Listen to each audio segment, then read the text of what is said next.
Well, Justin, it is so good to have you on the Gentle Rebel podcast. Thank you for agreeing to have this conversation. How are you doing? I'm doing great. We've already started chatting, and I'm like laughing my butt off here. And I'm worried you're going to trigger an asthma attack, but I'm doing great. Oh, good.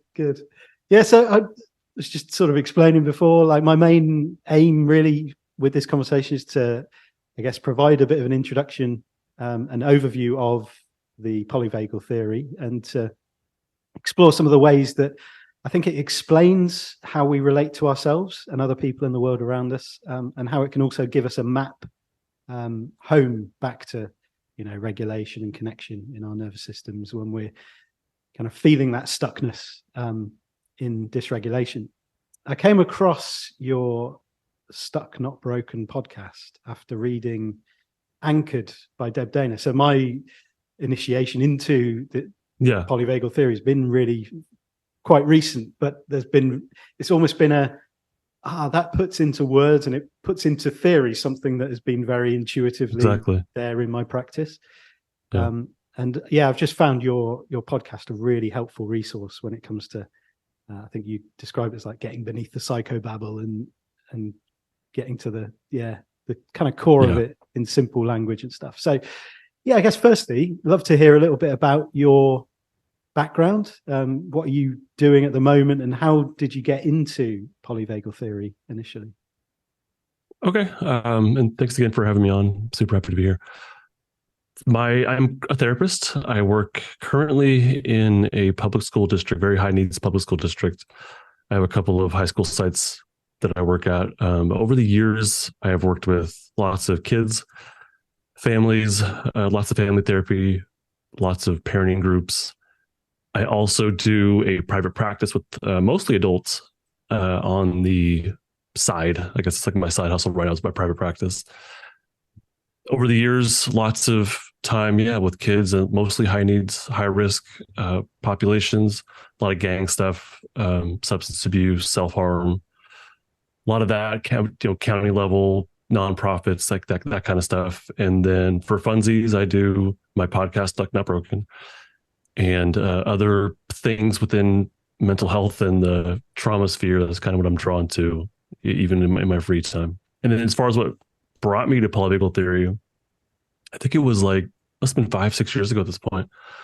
I was, working as a therapist and just really not satisfied with the outcomes I was getting, especially with those that were more heavily traumatized. Like I just was having a hard time connecting and helping them to get to the change that they wanted to see, or that, we wanted to make it through therapy.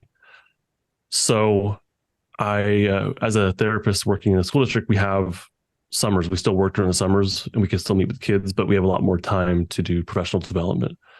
So I spent all of like July, I think it was, in one of these summers, researching trauma and really starting from scratch and trying to figure out what that was, what it meant, and how to treat it. And my entry point was Peter Levine and somatic experiencing. And my first impression was like, this is silly, or it's nonsense, or, it wasn't, I don't know, like it was hokey, And, but then I reminded myself, no, you don't know what you're doing, and we're starting from scratch, and you're going to be curious and open to whatever it is, And so I just kind of followed that path, that learning path, and it led me eventually to Dr. Stephen Porges doing, I think it was a lecture on the polyvagal theory, and he had these awful PowerPoint slides, and so it made sense. It clicked enough for me to be like, oh, okay, there's something happening here that he's explaining that Peter Levine and somatic experiencing are doing. Mm-hmm. And then it was like, oh, okay, there's science underneath this guy's action. So Porges has the science, Levine has the how-to, basically. And from there, it was like just off and running. Like I was just hooked. It made enough sense for me to keep going and just to keep diving into it and to take in his lectures, his interviews, but then also read his books. Even now, I'm trying more and more to read his primary papers to see if I get to that next level of understanding. Mhm. And yeah, I mean that's here I am. So it's like that initial burst of interest or passion has just like continued over the years, and something I'm not done with. Mm. That's really cool. It's really interesting the way that you describe that um, that process of like seeing it as hokey at first, and it's one of the things I really appreciate about the way that you hold it in your podcast. I have a real sense of trust in the way that you present things, because you're not just a yes man in terms of like, if something comes from these Yeah. people, I'm going to lap it up and tell everyone this is right and everything. Like, I really appreciate that. Oh, I'm glad to hear that. It's yeah, I appreciate that. There's like, again, in the trauma sphere or in the mental health sphere, we'll say, there is tons of like popular stuff, and it comes and goes. And I hope polyvagal theory isn't one of those things. To me, it's very foundational, and it's going to be at the core of what I do. I think from here on, it has been and hasn't subsided whatsoever. And I think it's not a modality, it's not a treatment style. It is the science that explains what we do. So it's not preventative, it's not prescriptive exactly. So yeah, but I mean, there's so much stuff, so many modalities. Here's the newest one. Here's the one that's that's hot right now, and people tend to try to take all of it and incorporate it, but then they end up just taking pieces of it. Like a lot of my coworkers are using what they call bilateral stimulation. So I'm like, you're not doing the whole thing. You're just taking like a piece of EMDR, and they're like, yeah, you just take what you want. It's like, no, I don't think that's the way it works. But that's kind of what we're left with, is we are piecemealing things from what's popular and then putting it together. And that's not bad, I guess, but it's also not holding any sort of fidelity. And I don't think it's really getting to the heart of these things. Like, there might be something within each of these modalities that's helpful, but we're just sort of picking what is popular or what seems to be effective. And then we come out with this like scrambled egg sort of thing. Yeah, we'll get into that whole thing a little bit further on. I think it would be good to just start with that scientific foundation, assuming that people, there will be people listening who know a little bit about polyvagal theory. There'll be people who know a lot, but there will also be a lot of people who don't know anything, and I want to start from that position. So, assuming no prior knowledge, but where do you start? How do you describe polyvagal theory, and go from there? Yeah, I think the one-liner is, it's the science of safety. It's period. But it's in more depth. It's the science of how specifically mammals, but more specifically us, how humans connect in safety, but also how we respond when we're in danger or life-threatening situations. So it's kind of like the science of relationships and safety and danger. That's I think the basic idea. Yep. To take things even further would be to talk about the autonomic nervous system and how we respond to these different contexts automatically or autonomically, how this is not a conscious thing, but we tend to get closer to each other and make eye contact and hug and smile when not only are we in safe context, so literally the environment's safe and we're with a safe person, but we have this thing called safety in our body. And that's an autonomic nervous system state where basically our body is prepared for safety, is prepared to interact in safe contexts, but it's prepared to accept connection from other people, but even from pets. In the safety state, we can be more mindful and meditative. So I think the next level of understanding this stuff is our bodies can be prepared for safety and all the, beautiful, wonderful ways that presents itself, but also calm and playful ways. But it can also be prepared for danger. And the way that looks is running away or fighting. I mean, it's more complex, but it's a basic idea, is evasion or aggression. And so, but that again is not like we're choosing to do those things. Our body enters a state of flight or fight, basically. I'm sure people have heard of that, but it's not choice, not like some people choose this and some people choose that. It's actually a state that our body enters into when we can't be safe. So the metaphor for this that I like is the polyvagal ladder metaphor. If you imagine these states, these biological pathways of circuitry, like the way they're organized or evolved within us, we have the safety state at the top, flight and fight is in the middle. So if we lose access to the pathways at the top, we actually climb down. Think of it like a ladder, metaphorically like a ladder. We go down into the flight fight state. So we don't choose that. We simply lose access to those safety pathways and then drop down into the flight fight pathways. And then we are more anxious and evasive or irritable and aggressive, basically, day to day. So if we can't run away or fight, then we drop down even further to the bottom of that polyvagal ladder, and we enter into what's called the shutdown state. And this is where we can't be safe, can't run away, can't fight. And our body basically enters into a state of conservation. And at the extreme, it's like a limp collapse, fainting, death fainting, playing possum, like that kind of thing. Like at the extreme, that's what it could look like. Day to day it doesn't look like that exactly, but at the extreme, that's what it looks like. So yeah, that's the bottom of the polyvagal ladder, is that shutdown state. If we can't be safe, can't run away, we can't fight, then we drop down to our shutdown state in circumstances of life threat. So that's the ladder. But none of this stuff, again, I want to kind of like focus in on this. It's not a choice, because I think a lot of times when people go through these contexts, they look back and say, why didn't I? And then, fill in the blank, or I should have fill in the blank. And I get that. I can validate why someone would do that, but it's really actually a matter of looking at it as my body entered these different states in order to help me survive whatever it was that I went through. And I think there's a lot less judgment when you look at it that way. If you just look at it as a biological process, I think the judgment can help to soften, at least. I think some people, it's like, oh, what a relief. I don't have to carry that with me anymore, that judgment. Yeah. But at least can help it to soften and give a normalizing explanation for maybe what somebody went through. So that's the ladder. You go from top to bottom, but it's actually the same thing, but in reverse to come out of it.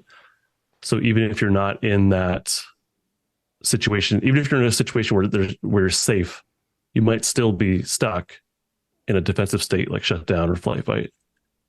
You have to come out of that in the reverse order. You have to go from shutdown to flight fight and then to safety. You don't just choose to be safe and connect with people. Your body has to be prepared for that, and it has to actually come up that polyvagal ladder, which can be a long process and that's what we call trauma, is being stuck in a defensive state, and that can last for a long time. Mm-hmm. Yeah, I was going to ask about that. Yeah, when you kind of that phrase "stuck, not broken." What does it mean to be stuck in a defensive state, and how do you begin to work with that? Yeah, that's what it means. You're stuck in a defensive state, and you're not broken. So broken to me is like you're born with some sort of defect. You're born anxious, and that's it. And good luck, or you're born as an angry person or someone who has panic or whatever. Mm-hmm. Like you're born that way, or you are permanently that way. And I don't see things that way. That's not what I've seen as a therapist. I think I've yet to meet with that person that I believe is like, yeah, it sucks. This is just how you are. I haven't met that person yet. So the way I've always viewed things and the way the polyvagal theory explains is that, and somatic experience with Peter Levine, is that it's an issue of being stuck in a state of defense. Your autonomic nervous system is stuck in a state of shutdown or flight fight. So your body is stuck in this state of being prepared for survival, mm-hmm. or enduring a life-threatening situation. Yeah, like that's the basic idea. You're stuck. You're not broken. So you're always in that, ready to respond to everything from that state. Yeah, ready to respond with evasion or aggression, or ready to endure. I think people have put it that way when it comes to that life-threatening overwhelm. That would be more of like endurance, or ready to hide, ready to be alone, which is more of a shutdown kind of thing. Yeah. So your body's not prepared for connection and safety and, living in the moment and being calm and relaxed. You literally, that individual is unable to do those things because their body is stuck in a state of defense, right? So the way to eventually start to come out of that, the first thing is to feel safe. And even before that is to actually have safe context. So are you literally safe? Is your environment literally safe? And on top of that, ideally, do you have safe people in your life? Because you might have a home where you don't feel safe. But can you go to school? Can you go to your therapist? Is your workplace or the park in your neighborhood, are these places where you can go to get literal safety, or be with other people that have that they're safe, that they're non-threatening, and that they're actually giving you what we call cues of safety? So if you can get those two things, that's going to help to activate your safety pathways. And that's going to be really important for climbing that polyvagal ladder in the reverse and coming up into the safety state more and more and more. So you can activate those safety pathways. Then eventually, it's not easy, but eventually someone kind of needs to feel mindfully their stuck defensive state, and then to allow this process of ladder climbing or self-regulation to unfold like it will naturally unfold. It is not easy. There's lots of obstacles along the way, but that is the basic idea of how to anchor in safety first, and then mindfully allow that self-regulation process to unfold. That's really, really nicely articulated and set out there. Not easy. No. And can take a very long time, takes lots of practice, but that's the basic idea.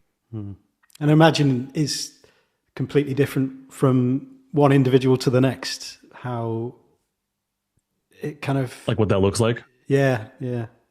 The basic idea holds the same, but for some people, I meet with them and in one session, they're like, let's do this, I'm ready. They have more flight fight energy in their system, or maybe some freeze, but they have somehow gotten themselves to the point where they can welcome their defensive activation and embrace it. So basically their safety state's already developed enough.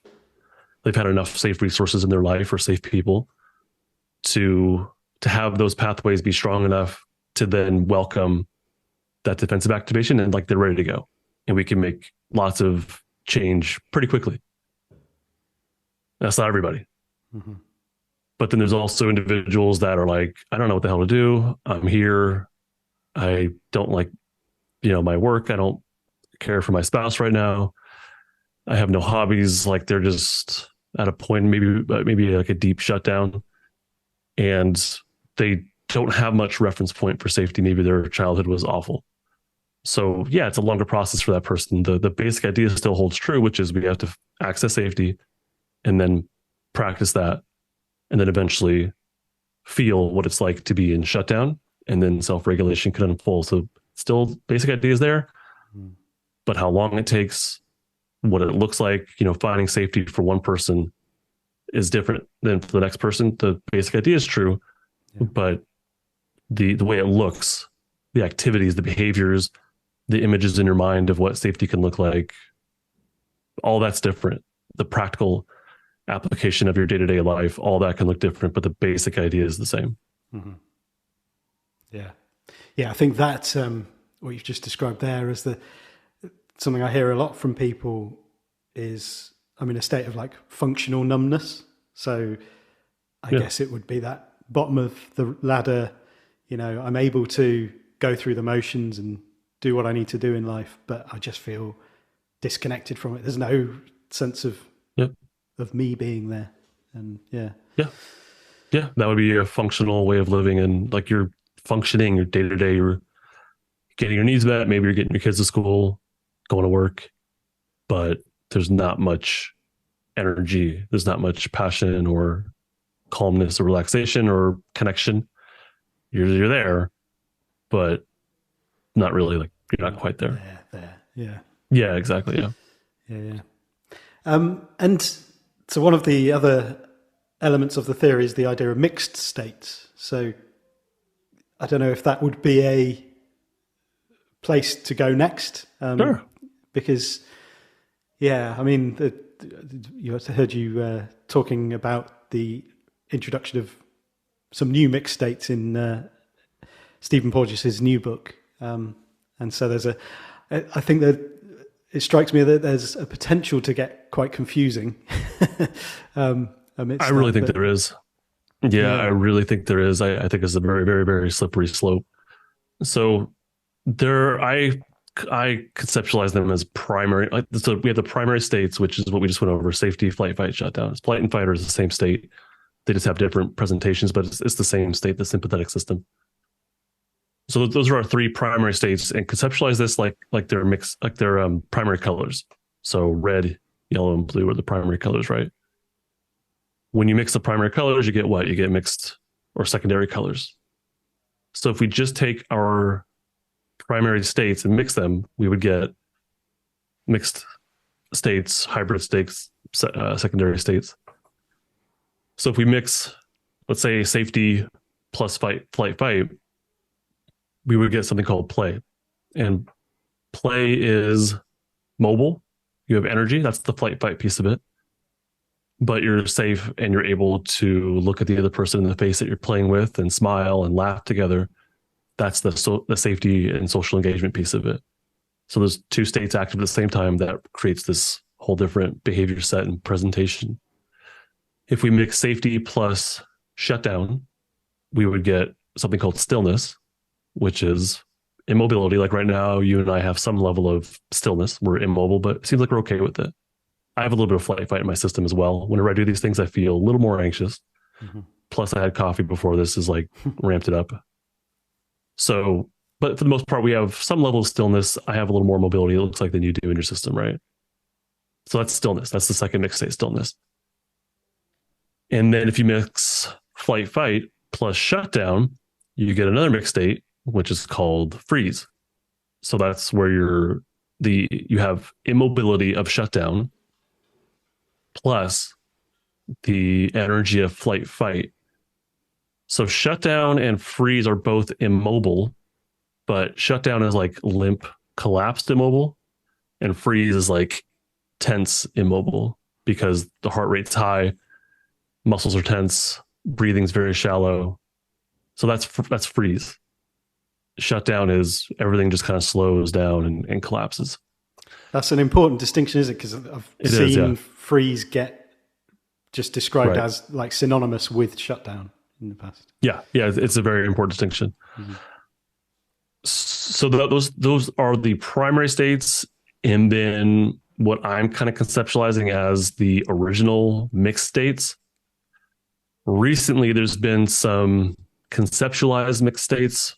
One of them is intimacy, which is also being called shutdown plus safety, that's already stillness, right? So intimacy is the better way, I think, to understand it is stillness with somebody else who's also in stillness, or stillness, co-regulatory stillness. And co-regulation is the receiving of cues of safety from somebody else or giving them to somebody else. So intimacy to me makes more sense as stillness with co-regulation. Yeah. That's how I would conceptualize that. Mm. The other new mixed states are appease and fawn. Appeasement, I can kind of get on board with that. That's conceptualized as being all of the states, safety plus fight plus shutdown. All of those are active at the same time. That results in this behavior of being in a life-threatening situation. So that's the shutdown piece of it. But being prepared to run away or flee, that's flight fight. But also being able to offer up what looks like co-regulation. And I don't know if it's genuine safety and co-regulation or if it's like a pseudo kind of thing. I don't know that, but that's the idea behind appeasement, is all the states are active in a situation like some sort of captivity or it's supposed to replace like Stockholm syndrome, so like a hostage situation or maybe some sort of extreme domestic violence kind of thing. I think that's the idea of appeasement, is that all the states are active and the intention, the biological intention, is to get the predator or perpetrator to calm down enough so that the life threat diminishes. That's the argument for that. The problem I have with that is right now I have all my states active. I have enough safety to be able to, if we were in person, I'd be able to make eye contact with you. Like I'm trying to right now through the lens, but like, it only goes so far. Challenge. Yeah. So I can make eye contact with you. I could give you a handshake. We'd smile, I'd have warm feelings, but I'd be able to be kind of animated, but also sit still in immobility. So I'm in all my states, but I wouldn't be in a appeasement mixed state. So for me, the question is, what makes appeasement different than because right now my states are active, and pretty much at all times, all of our states are active a little bit. So I'm more interested in like, well, what's the measurement of this is now appeasement?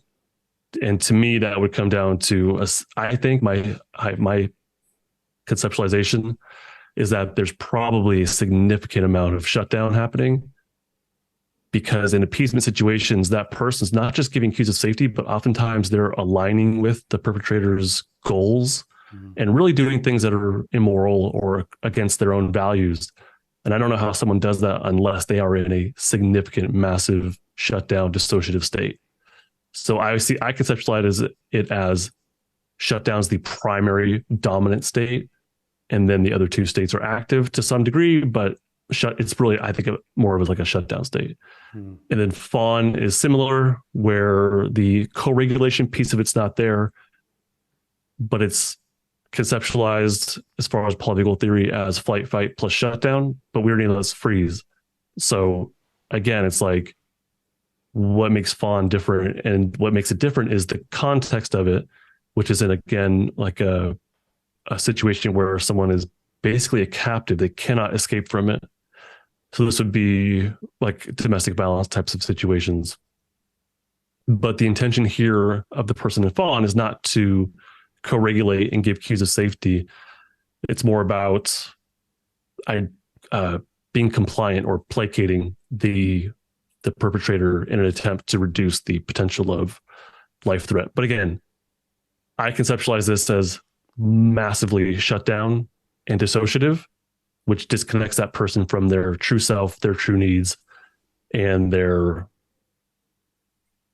values and morality and whatnot. And instead, they now prioritize and comply with their perpetrator just to survive. And I don't blame them. That's not the issue.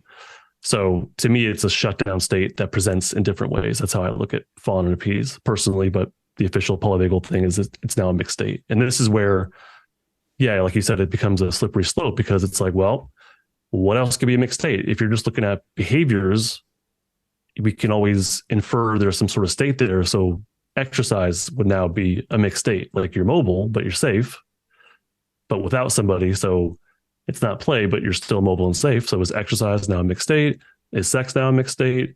Is, I don't know, sleeping a mixed state? I think it's a slippery slope. Yeah, that's a really interesting, on one of your podcasts, you talked about, is podcasting a mixed state? I'm in all of those states, and you know what I mean? Yeah, exactly. And I think it's almost one of those things. It's helpful to take it to the absurd extreme to kind of then bring it back to, okay, what have we just lost touch with? And I think that's really helpful, having those primary states, those secondary, mixed colors. That's a really good image to hold. And I think we should view these things as, I think it's helpful to know the primary states, and then whatever we're looking at, what I ask myself, and when I'm working with people in therapy, is what's their dominant state? That's what I want to know, because I can't measure any of the stuff besides what they present as, So if someone is in a massively shutdown or a significant shutdown state, we can see that, okay, like your behaviors, your thoughts are colored by a dominant shutdown state. Whether we call that appeasement or fawning or whatever else is less important to me. I'm more focused on let's work on this shutdown stuff. That's the obvious dominant state. I think that's kind of the more helpful lens.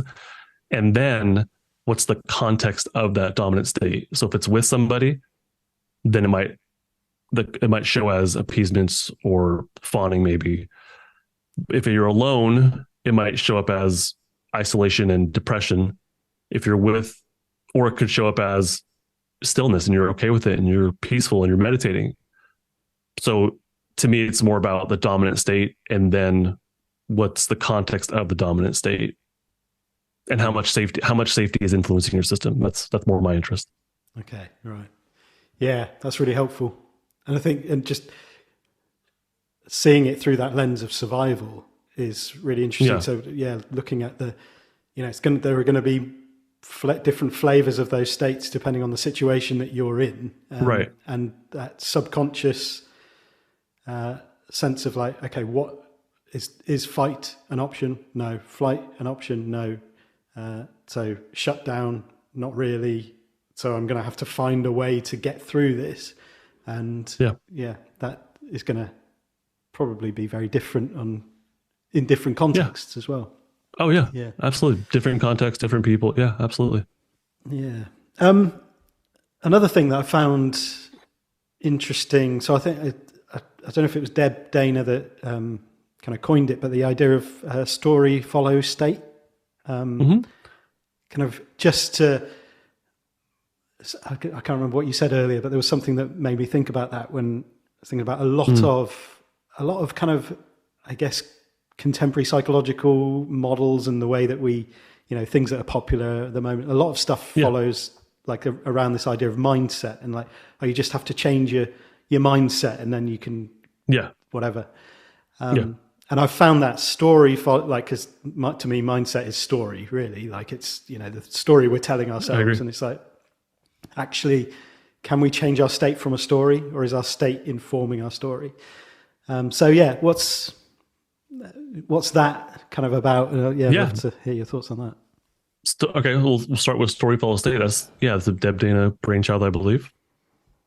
And she argued or puts forward that the thoughts of our brain come from the state of our body. So if you have thoughts that are very empathetic and hopeful, positive, that probably comes from a state of safety, your safety state. So those pathways are active, and that sends signals to your brainstem. That sends, information to your brain. I don't know. I can't get super detailed on a lot of this stuff.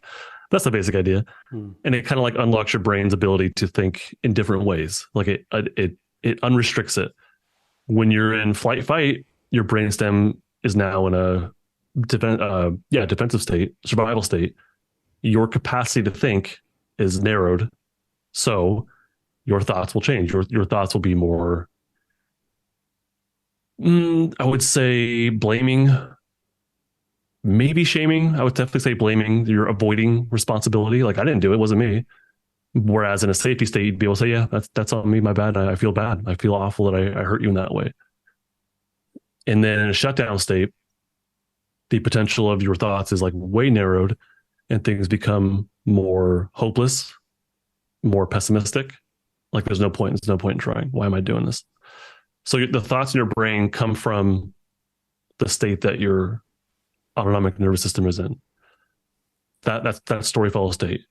And a lot of therapy and coaching, I think in particular, focuses on what's your mindset and if we can change your thinking. I think AA has the whole stinking thinking. I'm not sure if that came from AA or not. But if we could change the way you're thinking, that your thoughts are the problem. And through the polyvagal theory, we can see that the thoughts, they're a problem, but they're not the problem. They are secondary to the state of your body. The real issue is you're stuck in a flight fight state. We got to deal with that. And then if we can deal with that, then your thoughts will naturally change. As you work your way up your polyvagal ladder, they'll get more positive and empathetic. And that's what we want. But simply trying to change the thoughts is very difficult and can often result in, I think, more frustration than anything. I think that attempting to work with thoughts can help, like doing a simple, reframe. Like, this is what I'm hearing you saying. What if we looked at it this way? I think that can be helpful, but there's also other things in that moment that are helping, like being with a co-regulative other person, like that's going to, in a safe environment, that's going to help as well. So it's hard to isolate just the thought as the factor, like the factor. But yeah, if we change our thoughts, it can generally help. It'll help shift our state. So a lot of times what I do as a therapist, and I invite listeners after, listening to this, to imagine safety. Do the best you can to imagine a place where you are safe, where you feel calm and relaxed, or you feel freedom, or you feel playful. Like, what would that place look like? So as you change your thoughts to create an image, or if you as you allow an image of safety to come up, then your body should soften along with it. So that's one piece of it. But the next piece would be like, what do you, in that imaginary place, get more detail? Like, what's there? What's the air like? What's the sky like? What's under your feet? What are you smelling? What are you tasting? Who are you with? Or are you alone? How much sunlight is there? What's the temperature? So like, describe what it's like. Imagine what it's like to be there, and then really immerse yourself in it as much as you can. And then you might notice that your body starts to like soften, and you might have more safety in your system. I do that in therapy a lot as like an intro to these ideas and as a reference point for what safety can feel like. So yeah, I mean, that's changing our thoughts, that's changing our story, and that changes our state. So the reverse is also true, but the primary factor, I think, day to day and in therapy is, can we change your state, and then your thoughts will change. Yeah. Yeah. It's almost like you're trying to force the thoughts to change so that everything else changes. And actually the thoughts are useful to work with and like almost points of awareness. It's like, oh, I'm thinking this. And as you said, that simple reframe is, how about we think about it like this? That hadn't occurred to me, and I'm not sure I can think about it like that. So what does that tell me about the state that I'm in? And then how can I anchor maybe in safety there?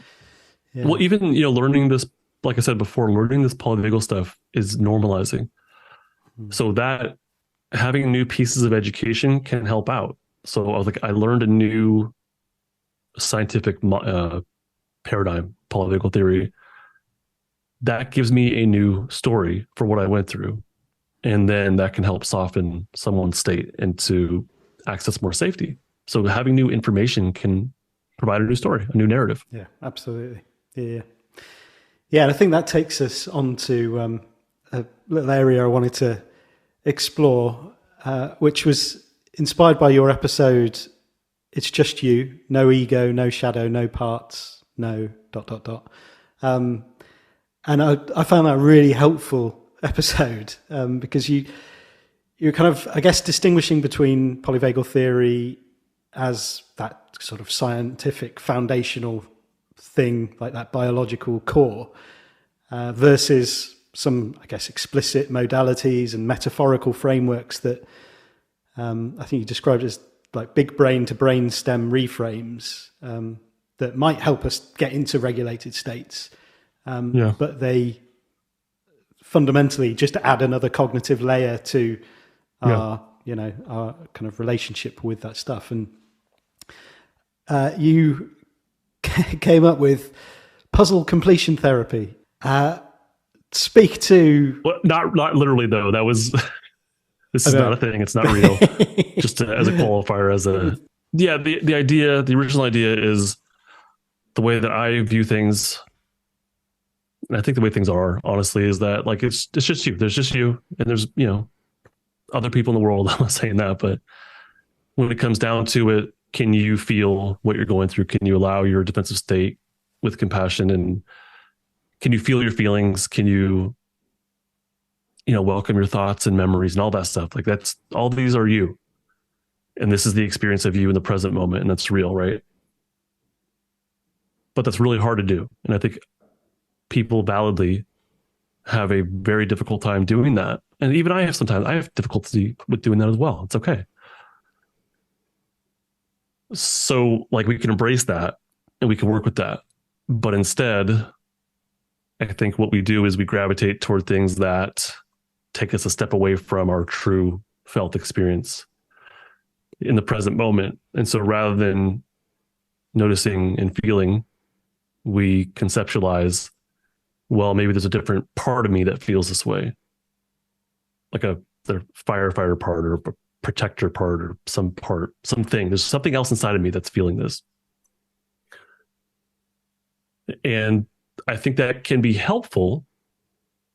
It may help to contain some really intense feelings so it can work as this top-down metaphor. There's no other part of you. You don't have another part. Like, it's just you. That's what I mean. Like, it is just you. There's no ego. You don't have an ego. It's just you. There's no shadow. There's no archetypes. Like, that's what I'm saying. Like, it's just you. Instead of trying to conceptualize, like, just feel. And I'm saying it very simply, and I know it's more difficult than that, but that's the basic idea.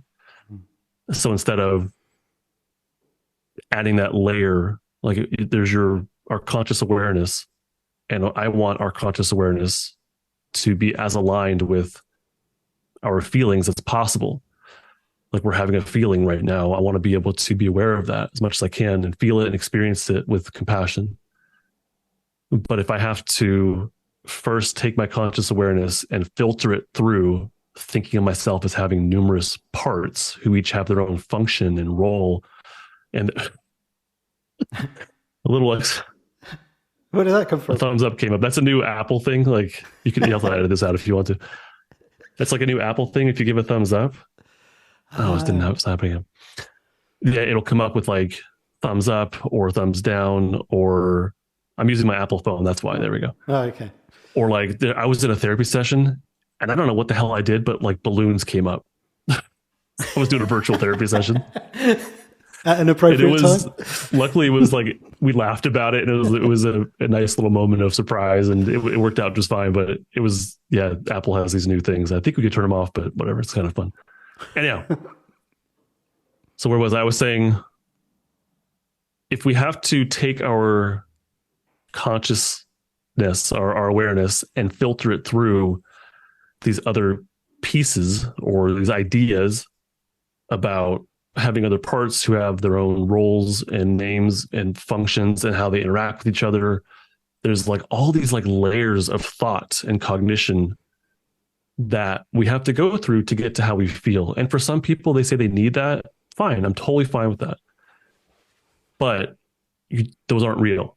It is just you and what you're feeling inside. There's your conscious awareness and what you're feeling inside. And I think we're very aware of our thoughts. We're very aware of, being mean to ourselves in our head. Might be aware of our external world, but we're not very good at being aware of what's emotionally happening within us. And underneath that emotion, there's these sensations, there's these impulses we have that we're not very good at being aware of. So I want people to get as close to that as they can without adding in other cognitive layers like archetypes and egos and shadows and all that stuff that psychology makes a living off of. That's the idea. So the silly example I came up with, which is not so silly because it's kind of believable, is, well, what if I just create a whole new cognitive layer and, let's pretend like we are on this quest or we're striving in life to fill in that hole that we have inside of us. There's something missing. There's something missing for us to become a complete person. It's like a puzzle. It's like a puzzle piece that we're missing. And so we could take this metaphor, this idea, and someone could say, yeah, I do feel like I'm missing something. Damn it. There is something I'm missing. And they might connect with that idea. And then I would say, well, I have this modality called puzzle self-therapy. And we have to figure out what your puzzle pieces are and what function and what shape they have and where they live in your body. And we have to find that missing puzzle piece, which is maybe, I don't know, a relationship, a hobby, a passion, a this or that. I don't know. It's all made up. So that kind of sounds plausible in a sense. And I could totally develop that. And I was playing around with this idea and I started to develop it. And I was looking at like, there's different shapes of puzzle pieces that each have their own name and function and role. And I was like, this is kind of scary. Like, I could totally develop this into something that sounds plausible as a therapeutic modality, but it's all made up. And I know it's made up, and I don't want to put something out there that someone could be deceived by. So I stopped because it felt icky. But that's the idea, is like, we could use any metaphor. We can make up something and then pull from different therapeutic modalities about like EMDR is not just eye bilateral stimulation. There's numerous things they do that are the same across all modalities that are not unique. So we could totally do that. We could have our unique idea of puzzle self therapy or puzzle pieces missing, and then just incorporate common therapeutic factors and call that a new modality. And who knows, maybe it'll take off and become the next popular thing, but it's not real. There's nothing to it. It's completely made up. It is a metaphor, and maybe it helps to contain someone's defensive activation and helps them to conceptualize that they're on the right path or they're just missing something from their life. And at some point in therapy, I've probably used this metaphor, but it's a metaphor. It's just a cognitive metaphor to help you conceptualize. There's no thing. There's no puzzle piece that's missing inside of you. Yeah. Yeah. No, that's why I think it's such a good example of to highlight again the absurdity of, I guess it's taking, because I've done coaching sessions where it will become obvious there's a little metaphor that's going to help in this situation because of the way that somebody is processing or thinking and framing things. It's like, okay, let's take the idea of a puzzle and you've used puzzle.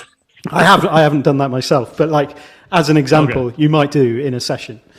But then it's taking it, and I guess the point you get to is you require an expert to guide you through, because if somebody has developed this modality, they've developed this metaphor to a point where you believe that it's true. It's like, well, only them and people trained by them, and all of that. You get into that whole industrial complex of psychological things. I mean, if let's say I develop this into a modality, and it's taken off and it's popular and people are using it, at any point I could decree, you know what, there's a whole thing we're missing here. We're missing the foundation the puzzle's laying on. My goodness, this opens up a whole new thing that you have to follow me for and get my decrees and my wisdom. I mean, like, what is stopping someone with like internal family systems from saying, oh my gosh, there's a whole new part. We had no idea until this moment that there's a whole new part for us to learn about and explore and talk about. What we're just going by decree. We're going by what someone says is true. Mm-hmm. Without, and this is the difference, because people will say, well, polyvagal theory is the same way. It's like, no, that's evidence-based. There's research to that. And that's based on years and years and years of peer-reviewed literature like that. There's a scientific process to it. It's not the same. That's different than me going into a room for 10 minutes, coming back and say, I've got it. We're missing a puzzle piece. There's no foundation to that. There's nothing to me. There's nothing where you can see me reading, literature about puzzle pieces missing and saying, here's my formulation. You can't see me finding missing puzzle pieces. You could see me doing psychological research that says, hey, this modality is helpful. But the question is, well, what's helpful? Is it that there actually is a puzzle piece missing, or is it that the metaphor of a puzzle piece missing is helpful? Does the idea help? Mm-hmm. And if the idea is helpful, that's fine. I'm totally fine with people using these different ideas. I'm worried about the reliance on them. I'm worried about the decree aspect of someone saying, I have found it. I have discovered it. And there's a whole new thing. Yeah. That's what I'm worried about. And I think that speaks to, there is a part of us that is looking for that. And I think that's why it works so beautifully as a metaphor, because we are constantly looking for those missing pieces. And so that modality might be, okay, right, I just need to learn about that then. And then I need to learn everything there is in that. And then you keep sort of, oh yeah, there's another part that you need to learn. There's another part. Exactly. Sort of this never ending quest. Exactly. Yeah. And so my goal is I want to teach people, and I have my own modality, or system. It's called the polyvagal trauma release system. It's built on polyvagal theory and mindfulness and self-regulation. The goal is, can you self-regulate? Because I don't want this to be an unending thing. I want you to have the tools of self-regulation. Boom, here you go. Here's my practices. Here's my thoughts.